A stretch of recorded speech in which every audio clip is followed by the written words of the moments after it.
I'm all alone, so all we are.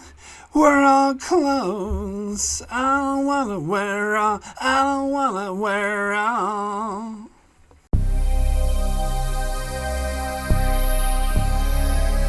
Hello and welcome to Enchantment of Eternity's review for Up the Long Ladder, which is episode 18 of season 2 of Star Trek The Next Generation. This video is a part of a series of videos where I review episodes of Star Trek The Next Generation, one episode at a time.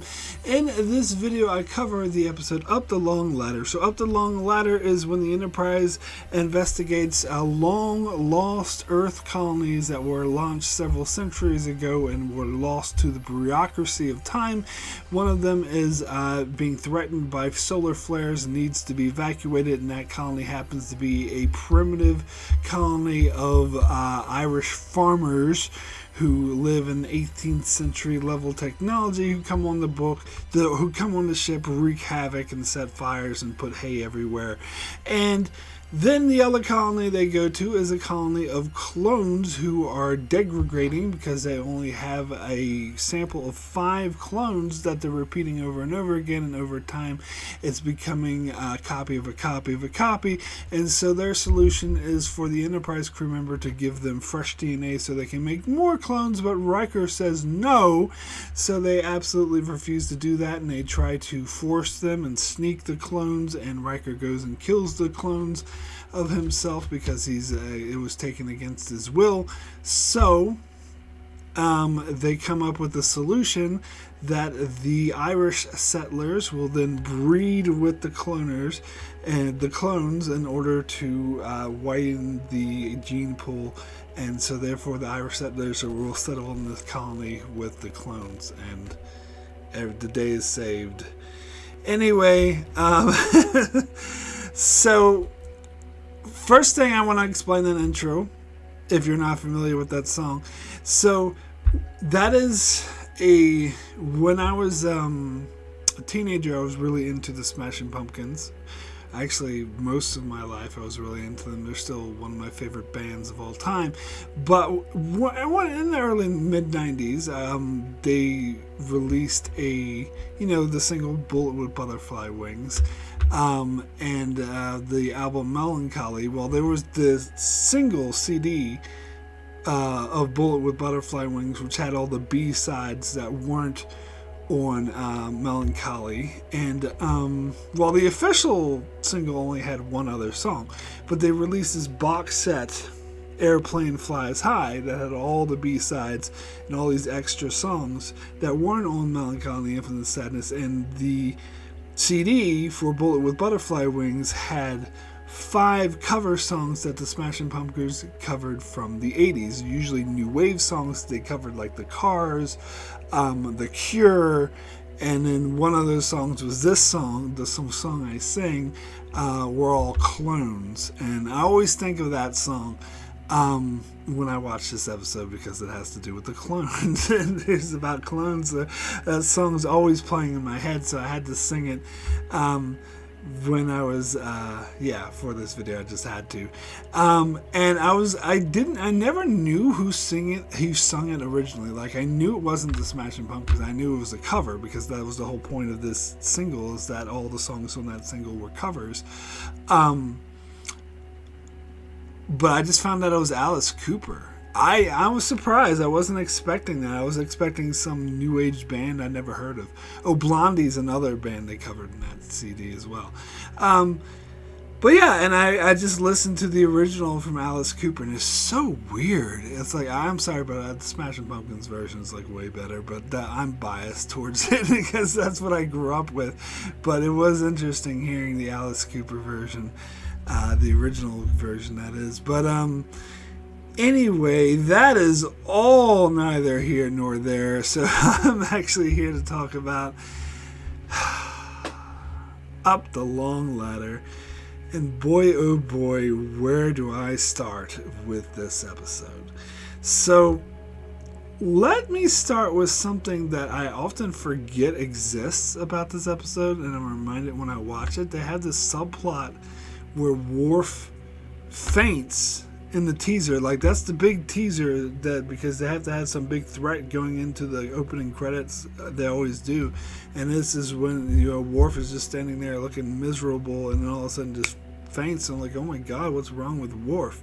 And then the storyline is solved so quickly and just disappears so fast. It is an utter and complete waste of time, and I honestly cannot for the life of me see the point of this storyline. So Worf apparently has the measles, and he's like, or the Klingon version of the measles, I should say, and he's super embarrassed by this. And so when Picard asks Pulaski what's up with Worf, she makes up some cover, and Worf is like so thankful. So later Worf returns and performs the Klingon tea ceremony for Pulaski, something that I never heard of before and will never hear of again. And then that's it. Then that storyline just vanishes. So what really was the actual point of that? Like, there wasn't one. Is the answer. And it's funny because I've been watching reviews and hearing other opinions on this episode, and I've heard several people say that was the best scene of the episode, or that's the best part of it was the Pulaski having the tea ceremony. It does, in that scene, it did seem like Pulaski was like full on hitting on Worf, like there were some love connection brewing there. And I didn't think that scene was so good. I didn't think it was so great because it was pointless. Like, there was no point to it. It just seemed out of nowhere and had nothing to do with nothing, and wasn't really character building. Now, I also heard the other perspective that this is one of the best Pulaski episodes, that Pulaski was utilized really good in this episode. And I also disagree with that. I think that, to me, when I was saying this storyline, which if you can even call it a storyline, you can barely even call it that, but this plot point and this side thing that just exists for no reason, the only reason I could say that it does exist is that the writers wanted to make Pulaski look better.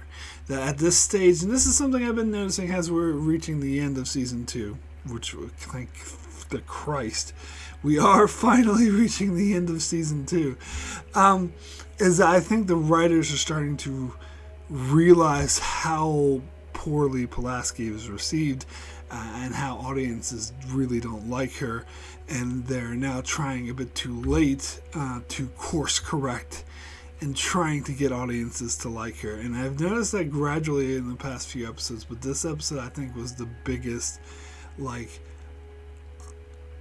obvious, like, attempt to no, Pulaski's actually really cool. No, listen to me. She's gonna really appreciate Worf, and she's gonna do something nice for him and appreciate his culture. She's awesome. But for me, it's a bit too little too late. Like, I'm sorry, and it's too contrived. And you're trying too hard to course correct for making her a total bitch to Data, and I'm not going to forgive you for that, because you shouldn't have done that. And to begin with, it's too late. You can't take it back now. In fact, making her be nice to Worf does not course correct her being a bitch to Data. Okay? She needs to go beg Data for forgiveness before me as an audience member will consider forgiving her. Okay? Okay, so I don't buy your crap. I'm not buying it. And more than that, like, that seemed to be the only, like, as I said, this thing, these scenes, I'm not even going to call it a storyline because it's not even a storyline. These scenes serve no purpose. It's just a pathetic attempt from the writers to try to be like, oh, no, please like Pulaski, please like her. And no, I'm not going to. Refuse. Denied. and to be fair, had Pulaski actually stuck around the show long, because I'm sure at this stage while they're writing this episode, they assumed she would be there for the long haul, which thank God she wasn't. Like, as soon as Maurice Hurley was gone, Rick Berman was in it. Oh God, thank God Hurley's gone. Let's bring Crusher back. Come on, hurry up. Which is one of the best things Rick Berman did. So, but at this stage, they probably thought that she was there for the long haul, or I'm sure Hurley thought as long as he would stick around, she would be there. But thank God he didn't stick around much longer.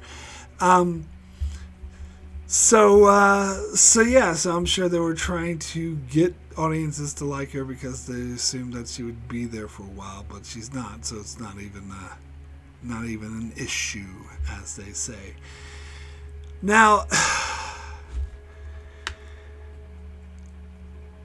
what should we tackle first? Well, I guess the Irish storyline comes first, so we'll tackle that. So, well, first of all, I want to say the concept of this episode is actually an interesting one. That there's 2 Earth colonies that were launched in the early 22nd century, and they were lost to time, and they got buried in the bureaucracy, and Starfleet didn't even know they existed anymore, and it was actually a surprise when they received a distress call from them. And when they show up to these colonies, they're like, oh, we thought Earth was destroyed because you guys made no contact with us. And actually, that I could see that happening, even in especially the going from World War III to building a new human society to building Starfleet and then joining the Federation and becoming this member of the Federation. I could see how some things like this would get lost in the shuffle. And so I think that is a good concept. Execution, not so well, which I'll get to.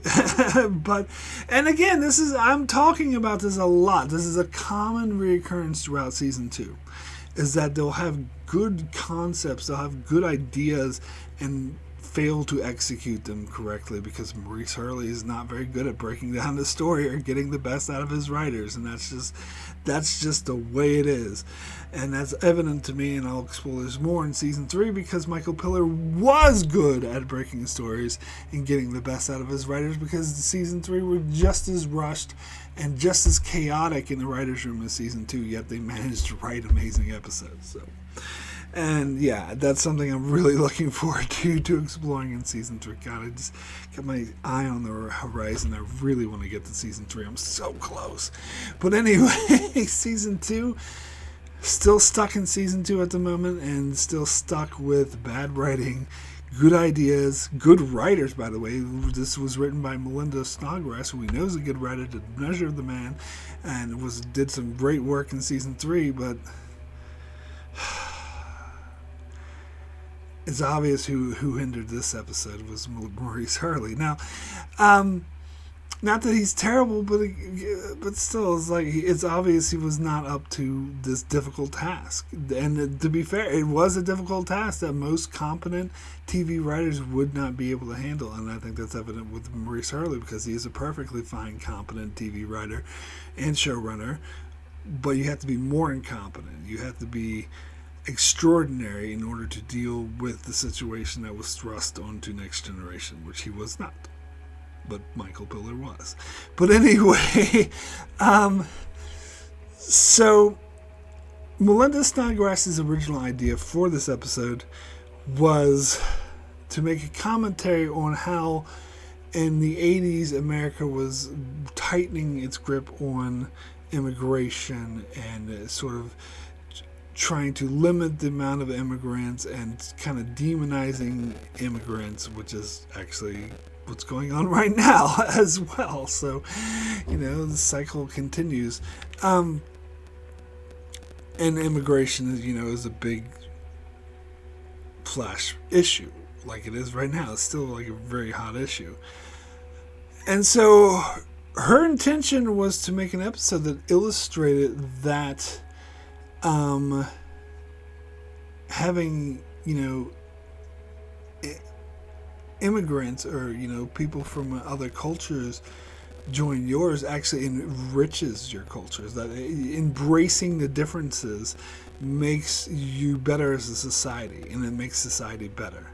And sort of speaking out against this isolationist movement that was happening in the 80s and happening right now, and saying that you should embrace immigrants and it will only enrich your culture. But Melinda Snodgrass admitted that even though that was the original intent of the script, it did not survive to the end product, which had a lot to do with Maurice Hurley coming in and rewriting, and apparently, like, Melinda Snodgrass, when pitching this script to Maurice Hurley, was like, oh, made the analogy, like, we can make this analogy, like a metaphor, an analogy to Irish settlers in America, Irish settlers coming to America, and he took that analogy and like, oh, let's do that literally instead. Let's actually have Irish people, Irish farmers show up, which, now I will say that idea itself did not tank the episode, but that idea combined with the cartoonish execution of that idea is what tanked that episode, because the main thing that makes this episode completely a joke and trash, to be honest, to be quite frank and upfront. I've been watching a lot of reviews of this episode and I haven't come across anyone who actually likes it yet. And I do believe that IMDb doesn't have their episodes rated from best to worst anymore on their website, which pisses me off because I used to check to see where episodes were rated, and I can't do that anymore. But if from memory, this was towards the bottom. This is like in the bottom 10. And I can definitely see why. and that's because of the cartoonish way that it treats the Irish settlers. It doesn't present to you like an analogy for Irish settlers. It doesn't present to you even realistic portrayal of Irish settlers. It presents to you a Looney Tunes 60s cartoonish-esque cliche of what Irish settlers are. Particularly when it comes to the main character guy who, and by the way, this is something it was interesting because I was watching an analysis of this episode by someone who is Irish and particularly focusing on how this episode stereotypes the Irish. And one thing that analyst was very quick to point out was the fact that all of the actors who play the Irish characters in this show are English. And I think that does make a difference a little bit. And apparently they even, like, something this analyst pointed out, which I didn't know. I would have known myself. I'm not Irish. I don't really know much about Irish culture. But they pointed out that the character of Brenna, I think her name was, calls her father Dado. And apparently in Irish, Dado is what you call your grandfather. Oopsie daisical. and so and stuff like that.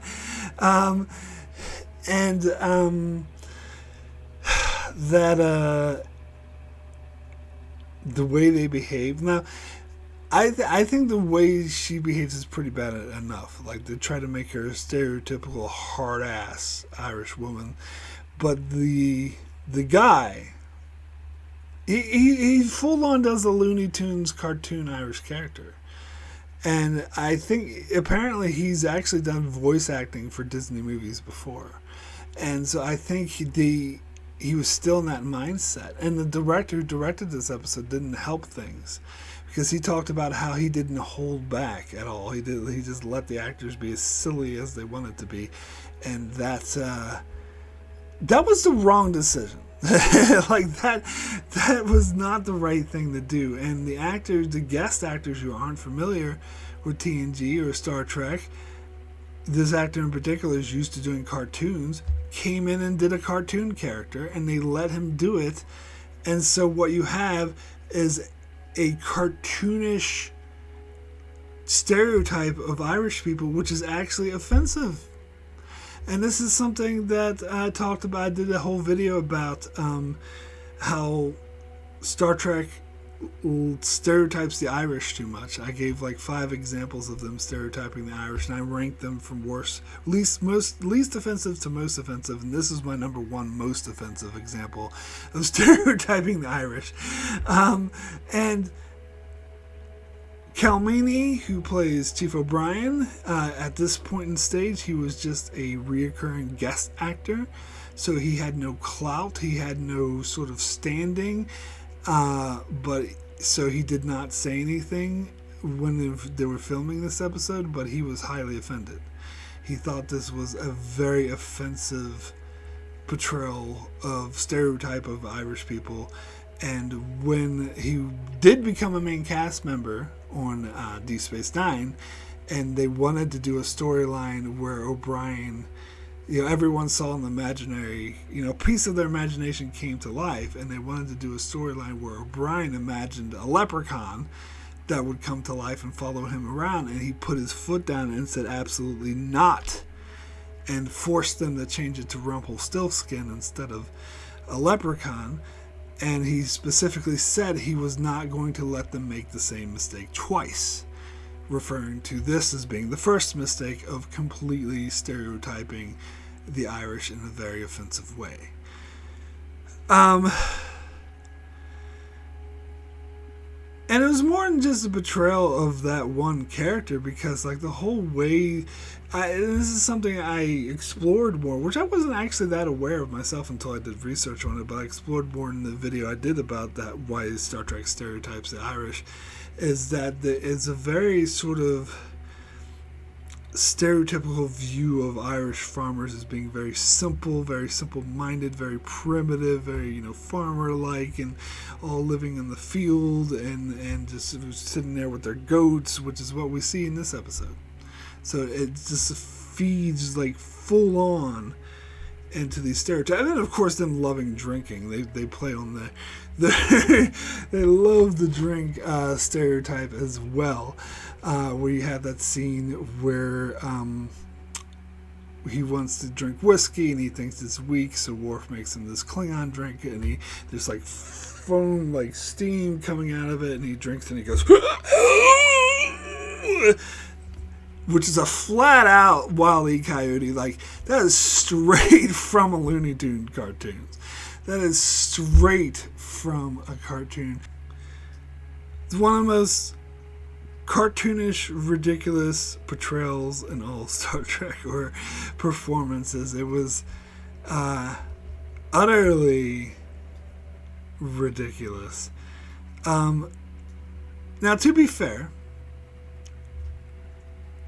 I consider this episode a little, just a tiny bit of a guilty pleasure. Just a tiny bit. Because this episode doesn't grate on my nerves. Like, it is definitely a bad episode, and you will see me rate this very lowly in this season, in this show. In fact, I think this made like my 20 worst of the entire show. But it doesn't actively grate on my nerves to watch this episode the way it does some other episodes out there. Like Code of Honor. God, what else is there? Icarus Factor, Shades of Grey. When the Manhunt, the next one coming up, I'm not looking forward to that. Like, that actively grates on my nerves to watch that episode. Where this, I actually do get some entertainment value out of it, even though I recognize that it is a terribly written episode.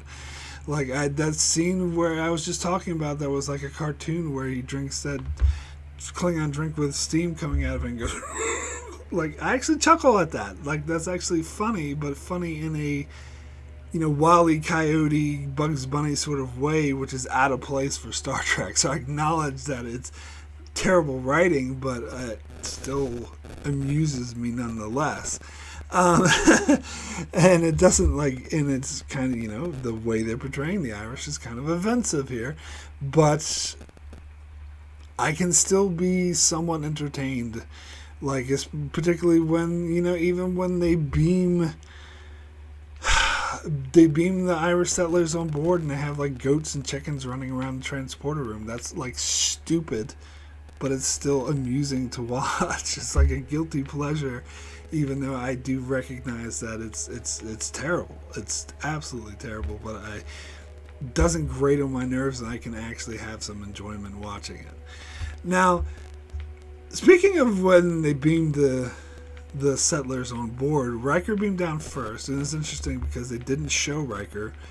They just said he would be, and he beamed down by himself. He usually doesn't know what's wrong with your away team. Why is he being so? But anyway, he beamed down by himself to ready the settlers to evacuate, because they didn't just want to beam them up without any prior warning. And he goes to Picard, and he's like, well, there's an argument on how to handle things, and Picard's like, I don't care, just beam them up. And Riker's like, well, no, we got to settle this. And he's like, we don't have time, number one, just get the hell up here, just stop talking and come up. And Riker's like, all right. And so they come up, and they beam all the farm animals, and there's like chickens and ducks and all these things running around. Picard's like, what the hell? Like, why did you bring these animals? And Riker's like, well, it was either bringing the animals or arguing until eternity. and Picard's like, fine. And so that was, to me, that was a huge like contrivance. That was a giant contrivance. That was Picard being, oh, I don't care, just beam them up. We're in a hurry, let's go. And wouldn't let Riker finish his sentence. Whereas where they did that purposely written that way so it could be a joke. So that oh, these farm animals can beam up, and Picard could be like, what the fuck are these farm animals being there? So in other words, it's terrible cliche sitcom dumb writing. Because really Picard should have just let Riker finish his goddamn sentence, and Riker would have been like, oh, they want to bring their farm animals up there. And so Picard would have been like, okay, so if that's what has to happen, let's accommodate them. Let's beam them to the cargo bay. We'll beam their animals there. We'll sort this out, and we'll get it all sorted, all good. Instead of him just being like, I don't care, number one, just get the fuck up here. Like, that is actually stupid. And there's a lot of sloppy writing done throughout season 2 like this that's done for supposedly comedic purposes, but it's just stupid. And this is the thing, like, I notice whenever season 2 tries to be funny, it comes off as sitcom-ish. It comes off as syndicated-ish. I use that word a lot. Whereas later seasons of TNG, their humor feels more natural and part of the story and part of the universe and integrated into the plot. Even episodes like Menage a Troy and The Price, like they are handled well. Whereas the humor in season 2 comes off like it's from was it Webster? Was that one of the syndicated sitcoms of the 80s?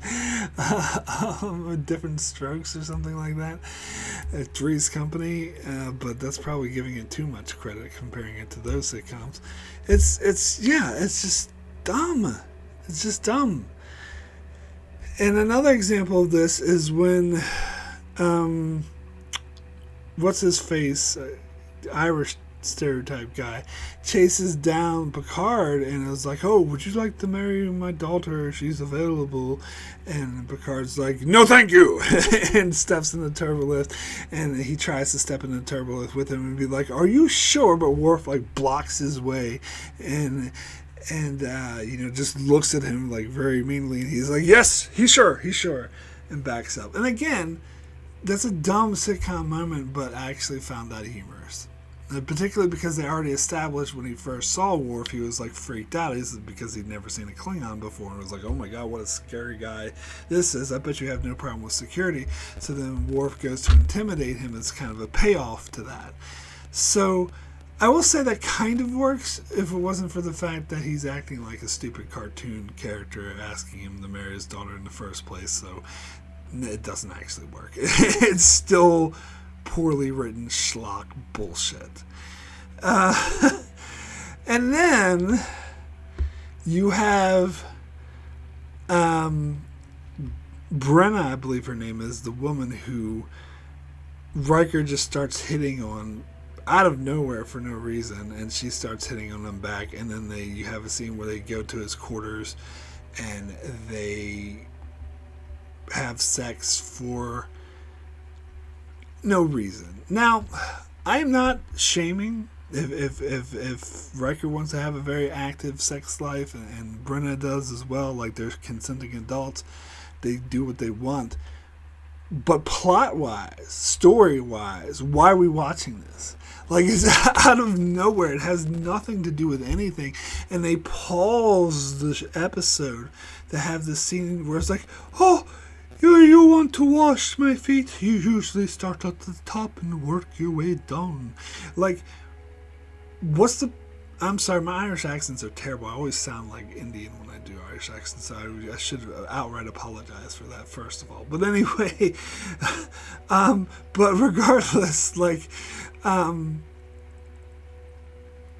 well, why? Why are we watching that? Like, what's the point? Like, it's just out of nowhere. I have zero interest in this. I have no connection between them. They're just two random people all of a sudden decide to shag, which, as I said, I'm not shaming. They want to do it, go for it, but why am I interested in it? What does this have to do with the story? What does this have to do with the characters? What does this have to do with anything? In fact, that has a lot of this episode, and someone else pointed this out in the review, is just a collection of things happening that are kind of loosely related. Like Worf fainting and having this tea party, whatever, has nothing to do with anything. That's not even remotely related to anything. And then you have the Irish people coming on board and this guy acting like a cartoon character and drinking alcohol, which is kind of loosely related to the fact that they're all Irish cartoon characters, I guess. And then you have Riker having sex with this woman. This is loosely related to the fact that I guess this Irish woman is on board who is like this mean bitch who yells at everyone but then all of a sudden wants to jump your bones for no reason. Like, they're all like... And then we get into the clone stuff, which is, again, they do bring, to be fair, they bring back the storyline at the end of the clone storyline and connect them together. But until then, it has, nothing to do with any of this. So it's just like this whole episode is like a collection of scenes that have nothing to do with each other and just thrown out there in some random fashion. And that's why it's hard for me to buy that Melinda Snodgrass actually wrote this episode, because I know she's a good writer, and she did say that she was heavily rewritten by Maurice Hurley, and I think that shows. And he's usually not that bad of a writer either. So this is just they just fucked this episode up. I mean, there's no other way to say it. It's just a big jumble mess that doesn't make any sense. Now, before I move over to the clones, I gotta talk about the scene where they, what are they called? The Bring Goldie? I just call them the Irish stereotypes. Anyway, when the Irish stereotypes light a fire in the cargo bay and they freak out because the lightning bolts come from the sky and we just wanted to make something to eat. Now, that's actually the fault of the Enterprise crew. First of all, why they just flung them all in the cargo bay? Where are they supposed to sleep? They didn't even give them any beds. They expect them to sleep in their hay. I understand them putting the animals in the cargo bay, and maybe they want to hang out with the animals to tend them a bit, but they should have their own quarters. Now, they said there was 200 colonists on board, so I would understand that perhaps Enterprise would be at capacity, would not have like luxurious quarters for each and every one of these 200 people, but they have to have a scenario, because part of their mission could entail evacuating people. Like, the Enterprise is fit, it is capable, it is designed to evacuate people and colonists. In fact, it could handle way more than just 200 colonists. So they would have to have like facilities on the standby. Like, maybe it would be normally used as a cargo bay, but something that could be converted into a shelter with beds and comfortable living quarters, instead of just throwing hay on the ground or whatever. And then how come, like, what's her face gets to hang out in Riker's luxurious quarters? That's probably why she banged him, so she could hang out in comfortable quarters with luxury instead of sleeping in hay in the fucking cargo bay. Like, why are you treating them like peasants? This is kind of really destroying your analogy to treating immigrants well, isn't it? Anyway, and it makes no sense. And why didn't the people? Someone should have been, as soon as the Irish stereotypes came on the Enterprise. Someone, maybe Troy, because it sounds like it would be her fucking job to do this. Someone should have taken charge of integrating them to the Enterprise, getting them settled in, showing them how to use the ship, especially considering that these people haven't, lived in modern day technology, and their technological level is 300 years behind.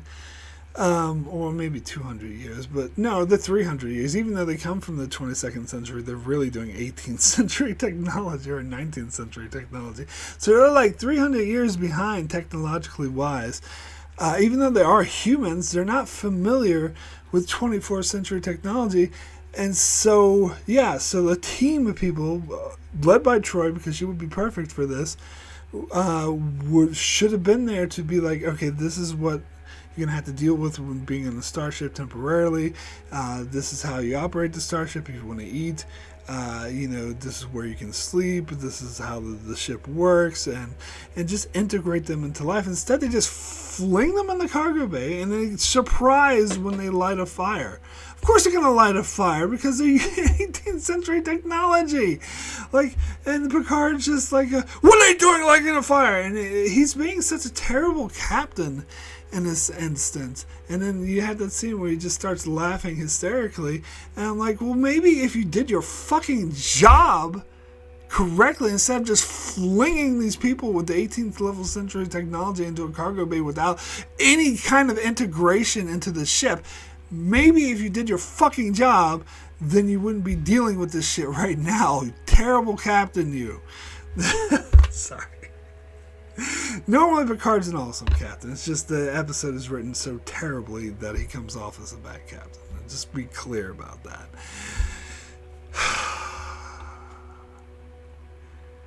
But then, of course, they do teach him how to use the replicators, and Worf gets to teach them how to drink that Klingon steam drink so he can, hello, my darling. Anyway, let's get away from the stereotypes. Let's talk about the clones now.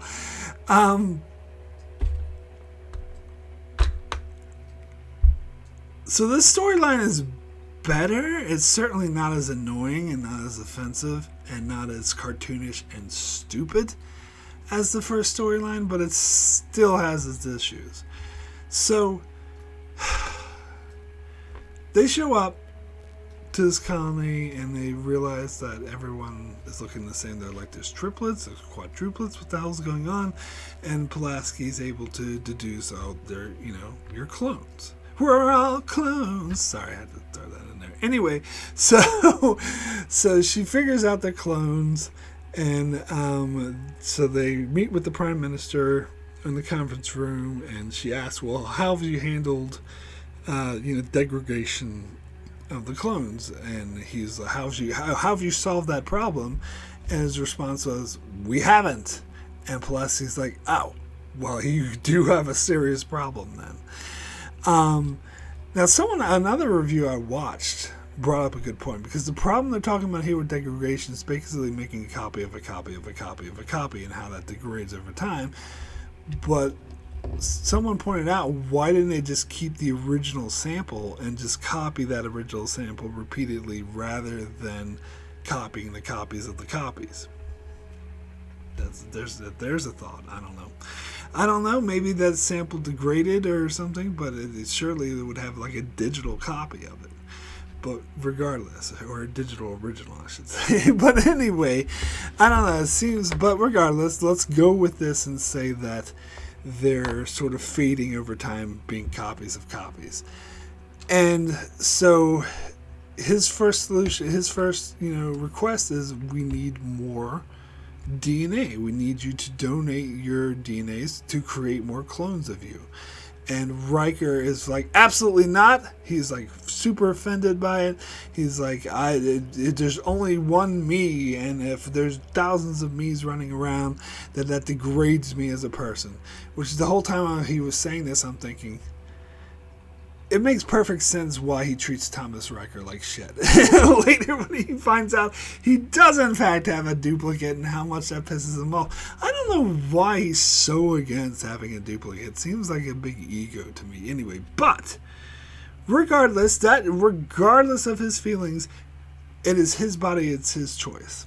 And I totally stand by that. And apparently this part of the episode was actually written as a pro-choice analogy. And Melinda Snodgrass talked about how when this episode first came out that they received backlash from the pro-life community because they saw, or the anti-choice community, and because they saw exactly what they were saying and didn't like it. But Melinda Snodgrass stood her ground and said Maurice Hurley stood by her and saying they actually did that on purpose. It was meant to be a pro-choice statement, which all for that. But again, I don't think this comes off as well as they would hope. But anyway, so Riker's like, no, my body, my choice. I don't want to do it. Which every right, you go for it. Problem with this scene though is Picard's like, well, I think you'll find all of my crew will have the same response. Are you sure, Picard? Like, did you bother asking them, Picard? Did you even ask? Because maybe some people are not going to have their same response as Riker. In fact, I would wager not everyone would. Maybe some people would be like okay with it. Maybe some people would be willing to put their uncomfortableness aside in order to help save the society. But he didn't even bother fucking checking and just assumed, well, Riker said no, that's it, we're not doing it. And then they dropped the issue. And this is a huge issue I have with this. They treat it like, oh, well, you're fucked now, nothing we can do. Let's just help repair your systems and we'll move on with their day. And they're surprised that the people on the planet don't just go with that. Of course they're not going to go with that. You're saying your total society is going to be extinct in less than a decade. Sucks to be you. Oh well, let's move on to the next topic. Of course that's not going to be good enough for them. And the funny thing is that once these clones try to force the DNA from Riker and Pulaski and force the clones and are thwarted and they're pissed off after Riker murders these clones, which I'll get to shortly, and so then they come back all pissed off, and then Picard and Pulaski and Troy start brainstorming on ways to try to solve this problem. Why weren't you doing this in the first place? Why'd you wait for them to violently attack you and to try to come up with other solutions to the problems? Why did you just simply abandon the problem and be like, oh, well, that's it. Riker says no, so we're not doing it, so that's it. You guys are fucked now. Hey, anything else we can do for you? Why didn't you try to come up with a solution for the problem right then and there? Why did you wait to be assaulted to do that? Like, this makes no sense. like that actively angers me. Because, and even like when Pulaski's like, oh, can I go down to your planet and look around? The Prime Minister's like, well, yes, sure, maybe you'll come up with another solution. She's like, well, I doubt it. I don't think there's going to be any other solution. She even has that fucking defeatist attitude. But then once they're assaulted, all of a sudden they're brimming with ideas. All of a sudden they're like, oh, well, maybe we can convince some crew members to give some DNA. Why didn't you ask before?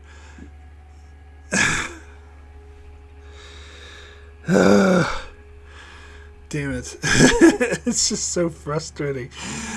And yeah, it was so obvious that they were going to try to steal it. I mean, it was beyond obvious. I think Riker and Pulaski were morons for not seeing it coming, especially the way they just dismissed them out of hand and be like, you guys are fucked. Hey, do you have anything to eat around here?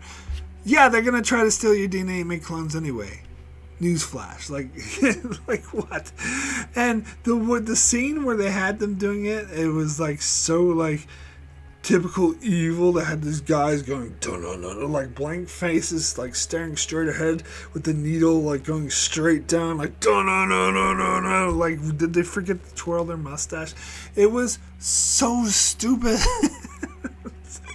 Oh god, damn it. Shit. So, and apparently, because they, for some reason, didn't decide to clone LaForge, I mean, it could be their prejudice against blind people. I mean, that's a strong possibility. But because they didn't, he was able to figure out that they were, apparently they messed with Riker's and Pulaski's memory because they had no memory of being phasered.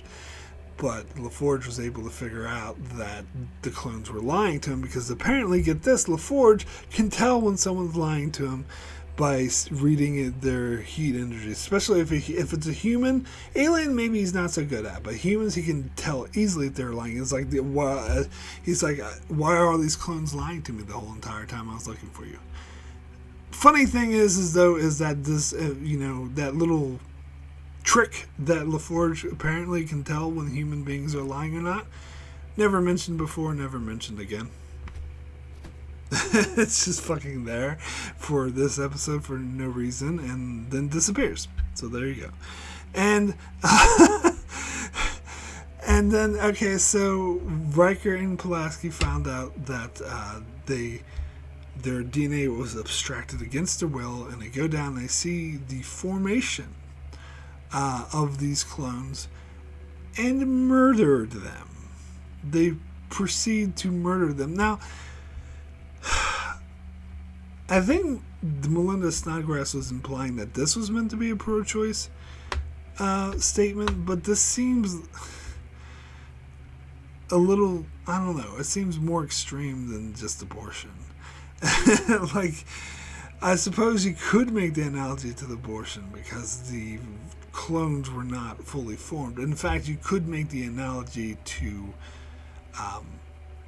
getting an abortion for someone who was raped, because essentially they were raped. Their DNA was taken against their will. In fact, I find, like, I talked about the episode The Child, where some people accuse the alien who impregnated itself with Troy of, like, saying that's very rapey or that's akin to rape, and I was very much against that analogy.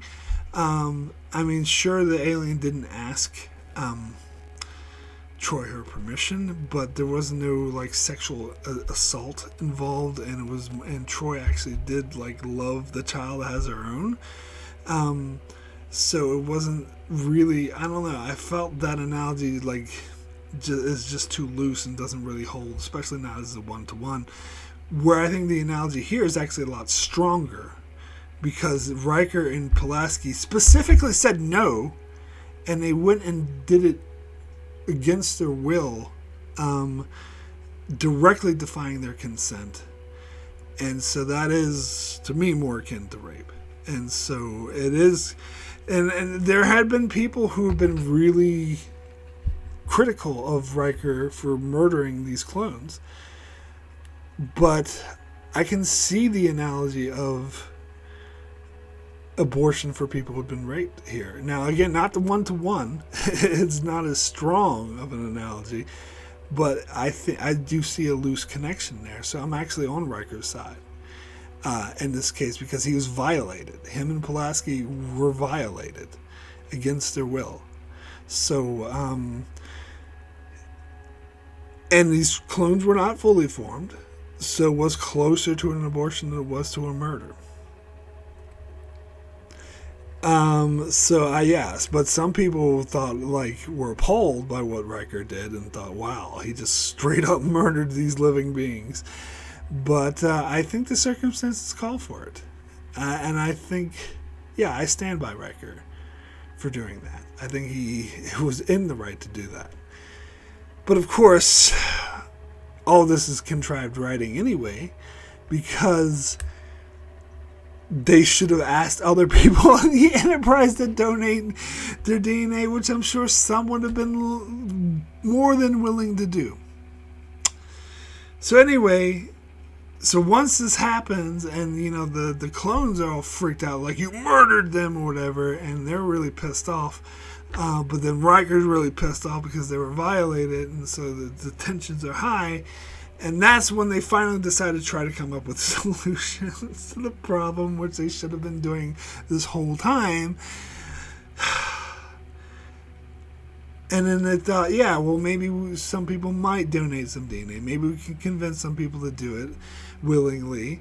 But then Pulaski says, well, that's only going to delay the problem. Because then, 15 generations later, you're going to be right back in the same situation. 15 generations later is a long-ass fucking time. I think that's acceptable. But they want to look for a more permanent solution. So they want to force the Irish settlers to integrate with the clones. And you know what? I've heard some people who were against this and thought they were just forcing their problems, like the other guys, like Picard, you're just trying to solve your other problem by forcing it on me, which is not true. Like, I think he sees it like two problems and a single solution, like the two colonies that started together coming back together to solve their mutual problems. I actually think it's an ingenious solution, and I totally support it. It's just I hate those Irish settler stereotype guys because they're a bunch of cartoon characters. But setting that aside, that solution actually makes a lot of sense.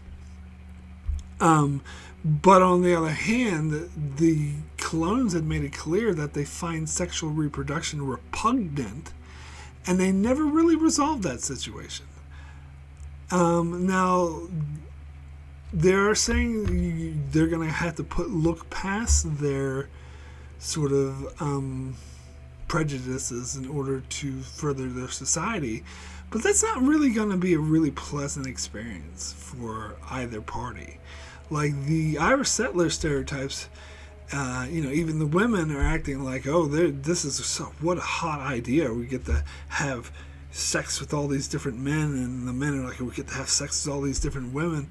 But if you look at it from the perspective of people who hate sex and are repulsed by it, that's actually not going to be that pleasant. If you're being forced, and so they're like forcing themselves to look past, to do something they really don't want to do, because for the better of their society, but they find it disgusting. That's not going to be such a pleasant, great idea, and they pass it off like, oh, isn't this going to be such a great, fun idea? They all get to have sex with everyone. But they're actually not going to enjoy it. So it's actually going to be quite unpleasant for everyone involved. But from a practical standpoint, it does make sense. I mean, I think they could have done something. Maybe they could have done both. They could have actually introduced some clones, some fresh clones. They could even clone some of the Irish settler guys. No, not if you're using them as breeding stock. Clone some of the Enterprise crew, some who are willing to do it, and also do the breeding. Therefore, you don't have to do so much breeding, because they were talking about how every woman has to have 3 children from 3 different husbands, which is obsessive.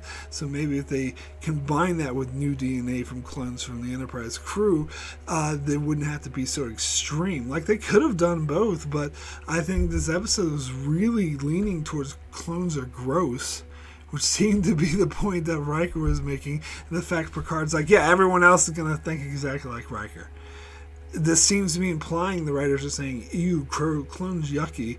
Let's actually have people have sex and make babies the old-fashioned way. Even though they think it's disgusting. Fuck them, they're dumb.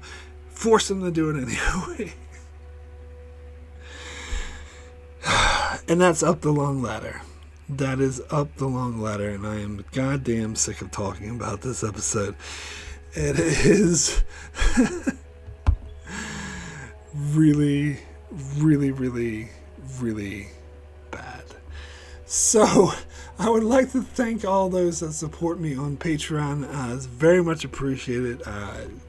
Humbles me very thankful. So I'll just give a quick shout out to those that do support me. We have Greg Marley, Francisco Chuck Hooks, Kyrie091, Anthony D. Benedictus, Ricky Matty Jester, Joel Lavals, Alessandro Miguelasio, Norman Buchwald, Stephen Kennedy, Brenton Berg, Allison Fordyce, and Brandon Neal House. Thank you all so very, very much for your support.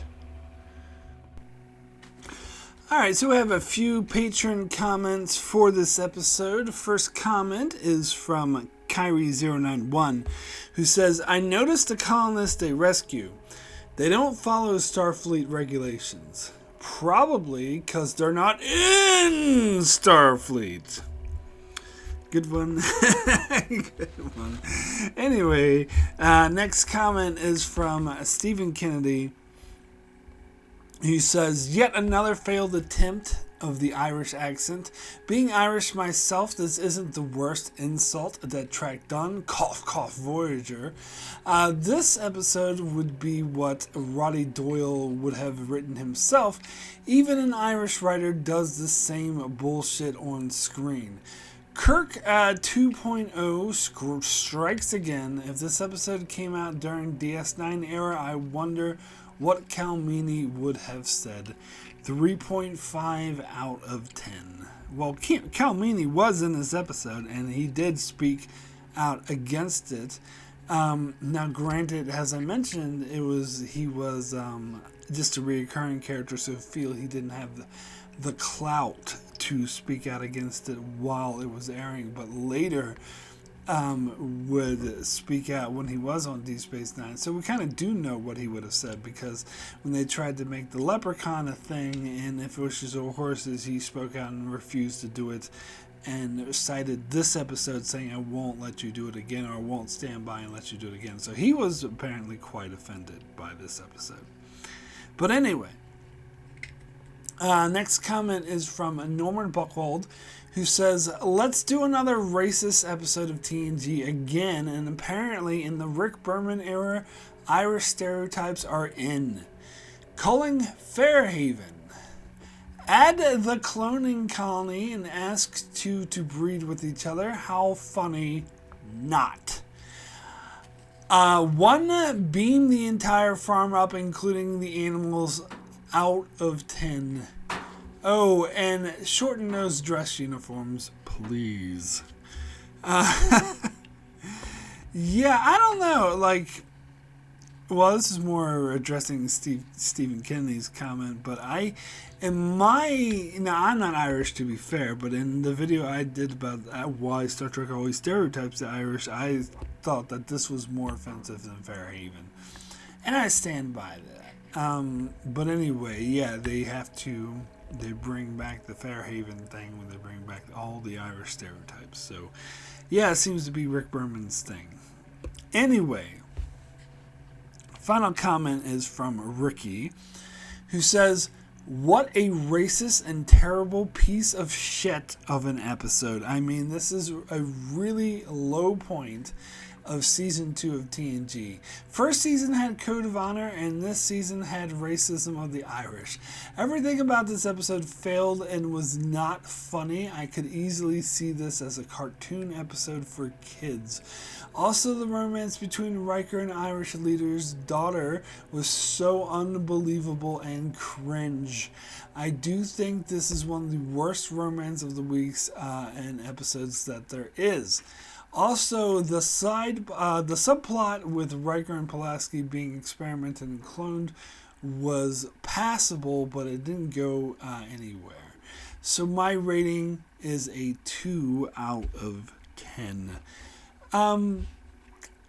Yeah, it was cartoonish. That is a very good way to put it. The humor in this episode, especially when he was drinking that drink with the steam coming out of it and goes, that was very cartoonish. But I think his behavior, and even his daughter's behavior throughout most of the episode, was right out of the cartoon. Absolutely.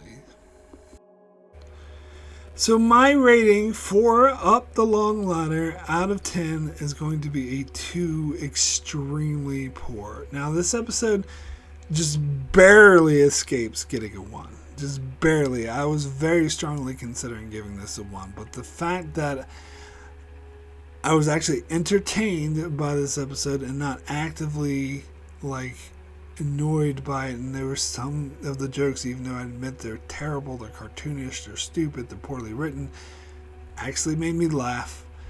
And the clone stuff, as many issues as I have with that, is a fascinating idea.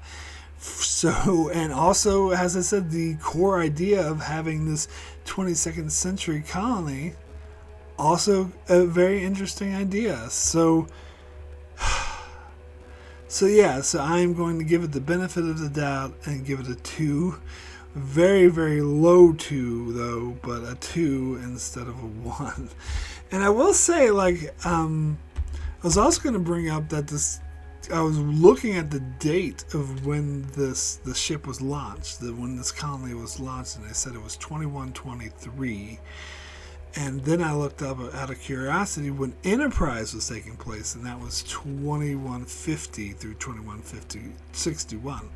So this was, these colonies were formed before the launch of NX-01. Of course, all that's retconned later on into Starfleet history, but I was just wondering how well it fit with the new established canon. And I think it fits pretty well. I can't remember if they said the colony ships had warp drive or not. I think maybe they were implying they didn't have warp drive, but I think it would make more sense if they did, because warp drive did exist at this time. Maybe not warp 5, maybe it was something like warp 2 or something like that. But I think it's more probable that these ships got as far away as they did, because Enterprise was acting like they were in the middle of nowhere, and I don't think they'd be able to reach the middle of nowhere at sublight speeds. So they had to have had warp drive, and that does sort of add up, though. This was after First Contact. So, yeah. Anyway, that's just interesting nerding out that I did a little bit about this terrible episode. So, that is it for my review of Up the Long Ladder. So let's hold on. Let me just check my schedule to see what is coming up next on my channel.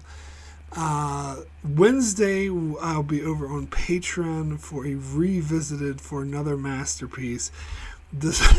God damn it. This one, Star Trek V, The Final Frontier.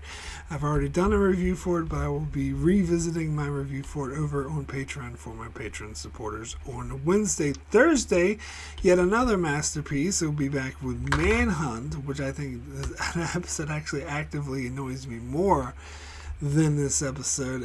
So that will be public on my channel on Thursday, and then on Saturday, finally get to actually talk about a good episode, The Emissary. Looking forward to that. And then on Monday, another halfway decent episode, Peak Performance, live, not a live, but a public video review for that. So that's what's coming up on my channel. Be sure to check out my channel as I continue to cover Star Trek Next Generation and do many more videos on Star Trek and many other shows as well. So be sure to subscribe so you can keep up with all of that. And thanks a lot for watching.